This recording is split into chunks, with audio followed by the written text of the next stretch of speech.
Hi friends, ನಿಮಗೆಲ್ಲ ಮತ್ತೊಂದು ವಿಡಿಯೋಗೆ ಸ್ವಾಗತ. ಫ್ರೆಂಡ್ಸ್, ಕರಾವಳಿಯ ಸುಂದರ ನಗರ ಮಂಗಳೂರಿಗೆ ನಿಮಗೆಲ್ಲ ಆತ್ಮೀಯ ಸ್ವಾಗತ. ಇವತ್ತಿನ ವಿಡಿಯೋದಲ್ಲಿ ನಾವು ಮಂಗಳೂರಿನ ಶ್ರೀಮಂತ ಇತಿಹಾಸದ ಒಂದು ಪ್ರಮುಖ ಭಾಗವನ್ನು ಅನಾವರಣಗೊಳಿಸ್ತಾ ಇದ್ದೀವಿ. ಇಲ್ಲಿನ ಮುಸ್ಲಿಂ ಸಮುದಾಯದ ರೋಚಕ ಕತೆ. ಶತಮಾನಗಳಿಂದಲೂ ಮಂಗಳೂರು ವಿವಿಧ ಸಂಸ್ಕೃತಿಗಳ ಸಂಗಮವಾಗಿದೆ.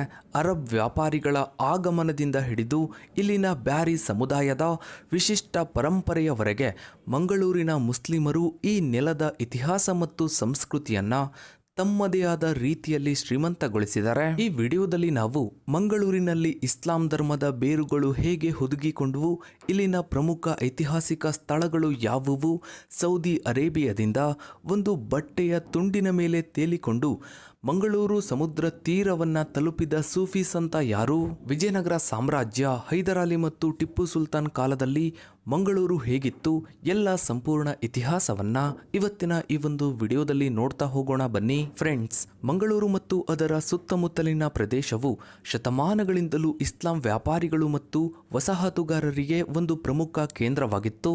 ಈ ಪ್ರದೇಶದಲ್ಲಿ ಇಸ್ಲಾಂ ಧರ್ಮದ ಆರಂಭಿಕ ಕುರುಹುಗಳು 7ನೇ ಶತಮಾನದಲ್ಲಿ ಅರಬ್ ವ್ಯಾಪಾರಿಗಳು ಮಲಬಾರ್ ಕರಾವಳಿಗೆ ಭೇಟಿ ನೀಡಿದಾಗ ಕಂಡುಬರುತ್ತವೆ. ಅರಬ್ ವ್ಯಾಪಾರಿಗಳು ವ್ಯಾಪಾರದ ಉದ್ದೇಶಗಳಿಗಾಗಿ ಮಂಗಳೂರಿಗೆ ಆಗಮಿಸಿದ್ರು. ನಂತರ ಕ್ರಮೇಣ ಇಲ್ಲಿ ನೆಲೆಸಲು ಪ್ರಾರಂಭಿಸಿದ್ರು. ಇವರ ಮೂಲಕ ಇಸ್ಲಾಂ ಧರ್ಮವು ಈ ಪ್ರದೇಶದಲ್ಲಿ ಪರಿಚಯಿಸಲ್ಪಡ್ತು. ಹೌದು ಫ್ರೆಂಡ್ಸ್, ಅರಬ್ ವ್ಯಾಪಾರಿಗಳು ಶತಮಾನಗಳಿಂದಲೂ ವ್ಯಾಪಾರದ ಉದ್ದೇಶಗಳಿಗಾಗಿ ಮಂಗಳೂರಿಗೆ ಆಗಮಿಸ್ತಾ ಇದ್ರು. ಮಂಗಳೂರಿನ ಬಂದರು ಪ್ರಾಚೀನ ಕಾಲದಿಂದಲೂ ಒಂದು ಪ್ರಮುಖ ವ್ಯಾಪಾರ ಕೇಂದ್ರವಾಗಿತ್ತು. ಹಾಗೆ ಅರಬ್ ದೇಶಗಳೊಂದಿಗೆ ಸಮುದ್ರ ಮಾರ್ಗದ ವ್ಯಾಪಾರಕ್ಕೆ ಅನುಕೂಲಕರವಾಗಿತ್ತು. ಅರಬ್ ವ್ಯಾಪಾರಿಗಳು ಕೇವಲ ವ್ಯಾಪಾರಕ್ಕಾಗಿ ಮಾತ್ರವಲ್ಲದೆ ತಮ್ಮ ಸಂಸ್ಕೃತಿ ಮತ್ತು ಧರ್ಮವನ್ನು ಈ ಪ್ರದೇಶಕ್ಕೆ ತರುವಲ್ಲಿ ಪ್ರಮುಖ ಪಾತ್ರವನ್ನು ವಹಿಸಿದ್ರು.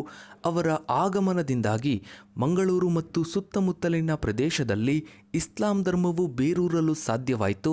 ಮಸ್ಜಿದ್ ಜಿನ್ನತ್ ಬಕ್ಷ್ವಾ ಅಥವಾ ಬೆಳ್ಳಿಯ ಪಳ್ಳಿ ಭಾರತದ ಅತ್ಯಂತ ಹಳೆಯ ಮಸೀದಿಗಳಲ್ಲಿ ಒಂದೆಂದು ಪರಿಗಣಿಸಲ್ಪಟ್ಟಿರುವ ಇದರ ಇತಿಹಾಸವು 7ನೇ ಶತಮಾನದಷ್ಟು ಹಿಂದಕ್ಕೆ ಹೋಗುತ್ತೆ. ಈ ಮಸೀದಿಯನ್ನು 642 ಅಥವಾ 643ರಲ್ಲಿ ಸ್ಥಾಪಿಸಲಾಯಿತು ಎಂದು ನಂಬಲಾಗಿದೆ.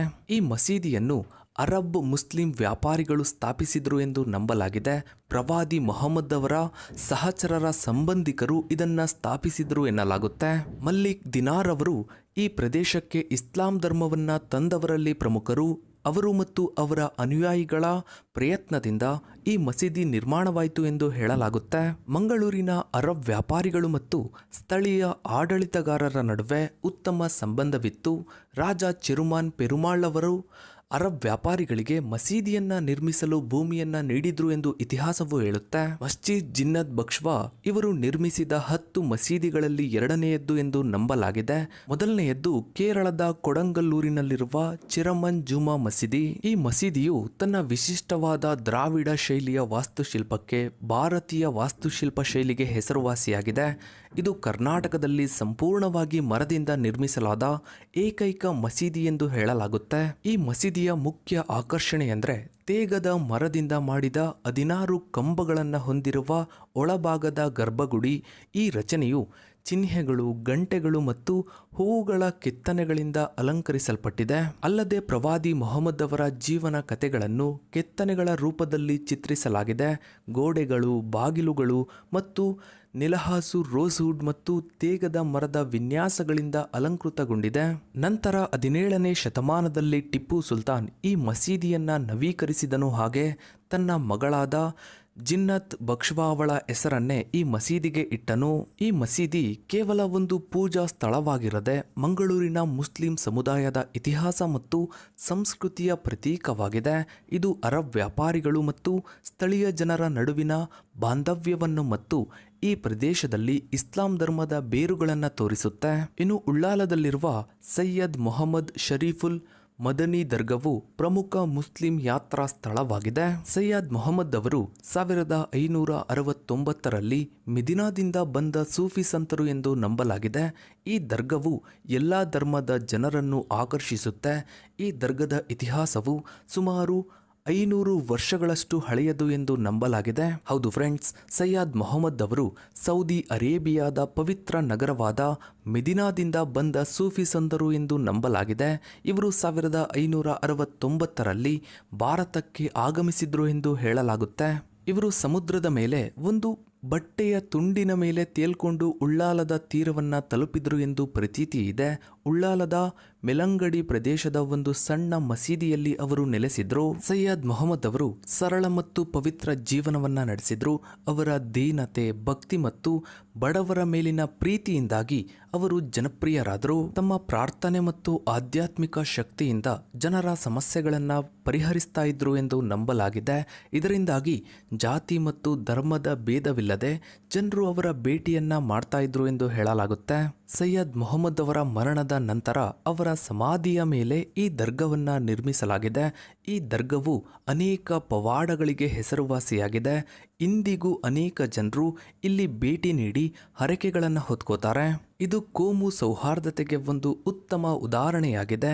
ಈ ದರ್ಗದ ಇತಿಹಾಸವು ಸೂಫಿ ಸಂತನ ಜೀವನ ಮತ್ತು ಬೋಧನೆಗಳನ್ನು ನೆನಪಿಸುತ್ತದೆ ಮತ್ತು ಆಧ್ಯಾತ್ಮಿಕ ಶಾಂತಿ ಹಾಗೂ ನೆಮ್ಮದಿಯನ್ನ ಬಯಸುವವರಿಗೆ ಇದು ಆಶ್ರಯ ತಾಣವಾಗಿದೆ. ಇನ್ನು ವಿಜಯನಗರ ಸಾಮ್ರಾಜ್ಯದ ಆಳ್ವಿಕೆಯಲ್ಲಿ ಮುಸ್ಲಿಂ ಸೈನಿಕರು ಮತ್ತು ನಿವಾಸಿಗಳು ಈ ಪ್ರದೇಶದಲ್ಲಿ ನೆಲೆಸಿದ್ರು ಎಂದು ಐತಿಹಾಸಿಕ ದಾಖಲೆಗಳು ತಿಳಿಸುತ್ತವೆ. 18ನೇ ಶತಮಾನದಲ್ಲಿ ಮೈಸೂರು ಸಾಮ್ರಾಜ್ಯದ ಆಳ್ವಿಕೆಯಲ್ಲಿ ಮಂಗಳೂರು ಪ್ರಮುಖ ಪಾತ್ರವನ್ನು ವಹಿಸಿತ್ತು.